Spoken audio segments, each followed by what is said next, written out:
Hello বন্ধুরা, কেমন আছো সবাই? আশা করি তোমরা সবাই খুব ভালো আছো, আমিও ভালো আছি। এটা হচ্ছে কালকের ভিডিও, পয়লা বৈশাখের ভিডিও। কালকে দিতে পারিনি, আজকে দিচ্ছি। দেখো, আমি সকালবেলায় উঠে মেয়ের বায়নাতে শুরু করে দিলাম আলুর পরোটা বানানো। তো আটার লই মেখে আলুর ভিতরের আলুর পুর বানিয়ে দেখো পরোটা বানানো শুরু করে দিলাম বন্ধুরা। তো বন্ধুরা, আলুর পরোটা খেতে কার কার ভালো লাগে অবশ্যই কিন্তু কমেন্ট করে বলবে। আর দেখো বন্ধুরা, আমি এখানে বানিয়ে নিয়েছি আলুর পরোটা। আসলে আলুর পরোটা খেতে আমরা সবাই খুব ভালোবাসি, জানো তো। তো সবাইকে এক একটা করে বানিয়ে বানিয়ে দিচ্ছি, একা হাতে সব কিছু সামলাতে হচ্ছে। কি করব বলো, কিচ্ছু তো করার নেই না। তারপরে দেখো বন্ধুরা, দুপুরের রান্নার জন্য ফ্রিজের ভিতরে পনির রাখা ছিল অল্প একটু, আর সয়াবিন দিয়ে আলু দিয়ে পনির দিয়ে করবো। কিন্তু পনিরটা দুদিন রাখা ছিল ডিপ ফ্রিজের মধ্যে। তো দেখো কীরকম যেন একটা হয়ে গেছে, ভেঙে ভেঙে গেছে। পনিরটা ঠিক আগের অবস্থায় নেই। এরকম হবে আমি জানতাম না কখনো, যে এরকম হবে কখনো জানতাম না সেটা আমি। তো যাই হোক, এটা আমি ভেজে নিচ্ছি, পনির আলু আর সয়াবিন আমি ভেজে নিলাম। তো দেখো বন্ধুরা, নিরামিষ তরকারি এটা খেতে খুবই ভালো লাগে। তো দেখো আলু দিয়ে সয়াবিন দিয়ে পনির দিয়ে ভাজছি। এর ভিতরে আমি পেঁয়াজ রসুন দেবো না, যেহেতু নিরামিষ। এমনিও পয়লা বৈশাখ, তারপরে হচ্ছে এটা আজকে মঙ্গলবার পড়েছে, তো মঙ্গলবারের জন্য নিরামিষে পেঁয়াজ রসুন দেবো না। তো বন্ধুরা, সবজিটা দেখো আমার কষানো হয়ে গেছে। একটু পেঁয়াজ রসুন দিলে ভালো লাগে, কিন্তু যেহেতু নিরামিষ তাই দিলাম না। তো দেখো গরম মশলা দিয়ে সবজিটা আমি নামিয়ে নিলাম, আমার প্রায় হয়ে গেছে সবজিটা। আসলে সয়াবিনটা আমাদের তেমন একটা খুব খাওয়া হয় না, নিরামিষের দিনই খাওয়া হয়। আর এটা আমি করেছি, তবুও দেখো নিরামিষের দিন ছেলেমেয়েরা কিছু খেতে চায় না, বড্ড মুশকিল হয়ে যায়, সমস্যা হয়ে যায়। কিন্তু কি করা যাবে, একটা নিয়ম যখন পালি সেটা তো পালতেই হবে না, ঈশ্বরের নামে।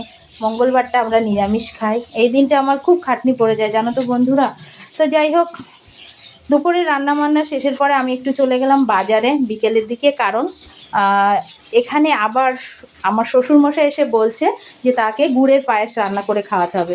কিন্তু কাজু কিশমিশ ছিল না, আর তেলটাও প্রায় শেষ হয়ে গেছে বাড়ির। তো এই জন্য সেটাও নিতে আসলাম। তো দেখো আমি বাজারে চলে এসেছি এখানে কাজু কিশমিশ আর তেল নেওয়ার জন্য। তো দেখো এরপরে বন্ধুরা বাড়িতে চলে এলাম। দেখো গুড়টা ফ্রিজে রেখে দিয়েছিলাম, কেমন একটা গলে গলে গেছে। আর এই যে দুধ, আমি করব আজকে গুড়ের পায়েস। তো দেখো গুড়টার গায়ে কীরকম কীরকম হয়ে গেছে, একটু জল জল, ফ্রিজের ভিতরে রেখেছিলাম এটা। তো এবার আমি পায়েসটা তৈরি করব বন্ধুরা। তো দেখো এটা হচ্ছে গোবিন্দভোগ চাল, এটা দিয়ে পায়েস করব। গোবিন্দভোগ চালের পায়েস খেতে বেশ ভালোই লাগে।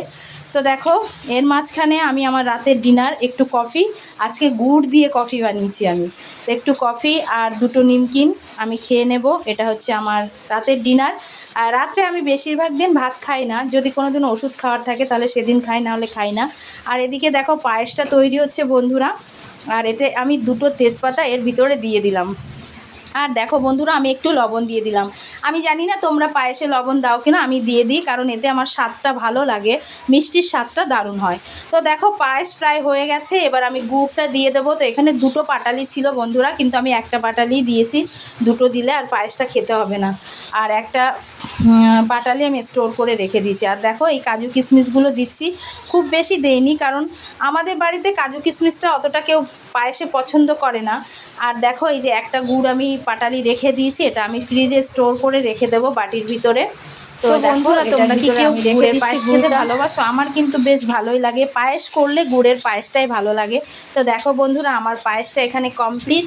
আর আমি দেখো লাস্টের দিকে এই যে দুটো তিনটে এলাইচি এর ভিতরে একটু থেতো করে দিয়ে দেবো, এতে স্বাদটা আরও সুন্দর হয়। তো বলো বন্ধুরা, আমার পায়েসের কালারটা কেমন হয়েছে আর দেখতে কেমন হয়েছে? তো বন্ধুরা, আজকে আমার ভিডিওটা এই পর্যন্ত ছিল। যদি ভালো লাগে অবশ্যই লাইক কমেন্ট করে পাশে থাকবে। টাটা বন্ধুরা, ভালো থেকো।